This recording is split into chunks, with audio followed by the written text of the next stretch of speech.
What if there's a formula for a high converting postcard that actually gets you seller leads? Does that sound too good to be true? I don't think it does. I'm going to break down today how all of our postcards have this specific framework applied, and they are actually leading to real seller leads.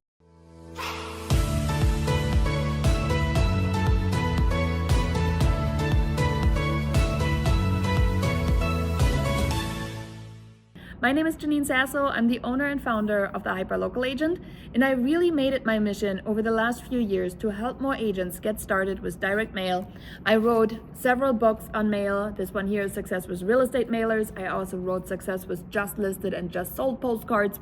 And there's so much that you can pick up in these short little episodes. So let's get to this one.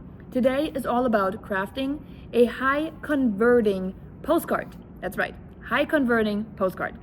And when a postcard is high converting, that means what? That means you're getting leads. That's right. Isn't that what it's all about? Getting real seller leads in the neighborhood that we want to work in. And when I hear agents tell me my postcards haven't gotten any leads and what am I doing wrong, many times I look at their postcard and I'm thinking, this sounds terrible.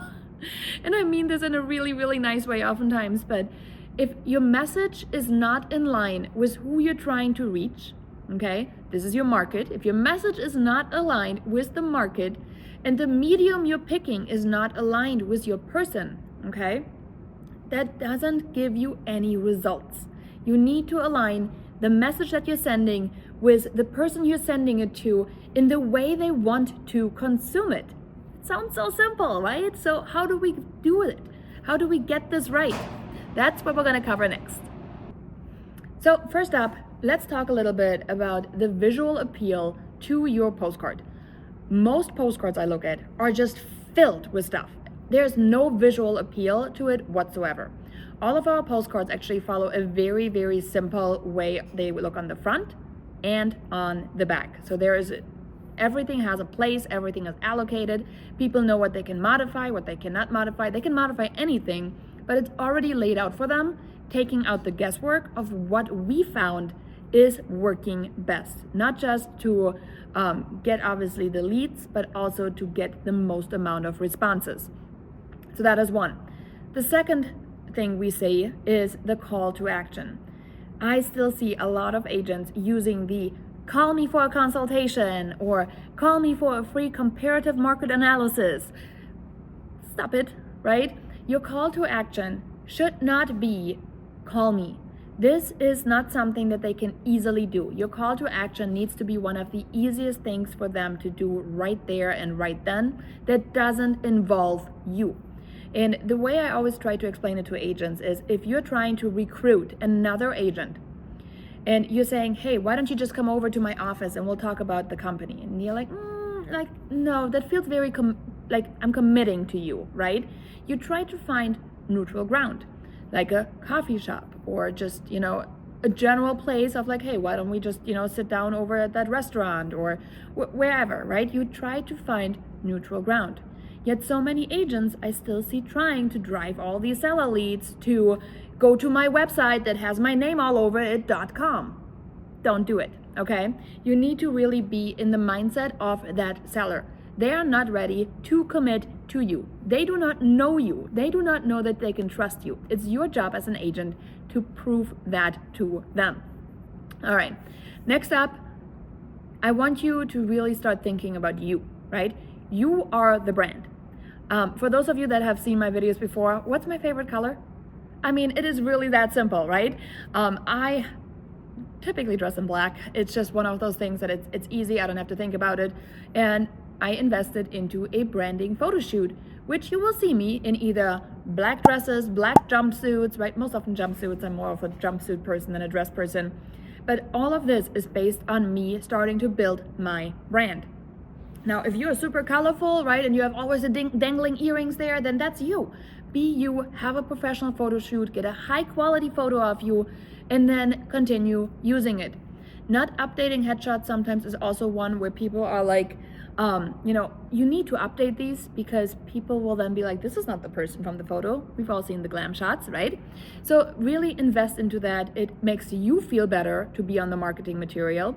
And the reason we do put people on there is it's a face recognition thing. Think back of when we are little, right? Little babies. Babies go off by like facial recognition, facial expressions.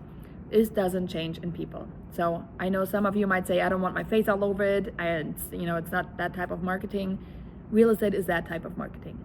So just be comfortable in being present and getting people to be comfortable with you. So covered that one.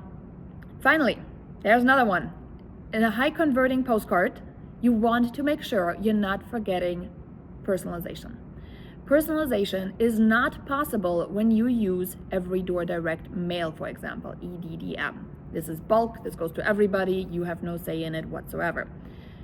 Personalization happens when you are using targeted postcards. And personalization can look like many different things. Personalization could be you having the homeowner's name on the postcard. And yes, there's ways that you don't have to do it manually one by one. We, for example, use GeoCentral for that. But when you are addressing somebody with their name on a postcard, they'd be like, oh, that's for me. It catches their attention. Now, another thing to do is putting in their address, right? Like, this is only for 123 Main Street homeowners. Or another example, we just released a home ownership certificate, and we're sending it to people that have owned these homes for more than 15 years, right? Their work on their house didn't go unnoticed. Here's a happy homeownership certificate for your Hoffman Estates home insert their address. And again, these are the things that we're doing for really personalizing it, making it stand out, and then being like, wow, that's awesome, Janine, thanks. And then they are starting to get in contact with us. Now, the other thing I have is for you to really understand the framework.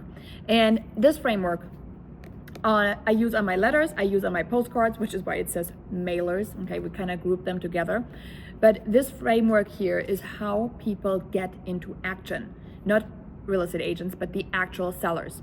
And the framework is based on messaging. So I always get asked, what's on the back of your postcard? Because on the back, that's really where the magic happens. The framework that I follow goes by headline, emotional connection, bridge, unique mechanism, CTA, call to action. The framework itself is explained in really a lot of detail in here. So if you haven't grabbed a copy, make sure you get one. We already have them sitting at a warehouse right now. You can get a completely free copy at mailermombook.com. And again, the book is paid for. All you got to do is cover shipping, which is like less than $10. And I hope you found this really helpful. Go through your mailers. How do you tweak it?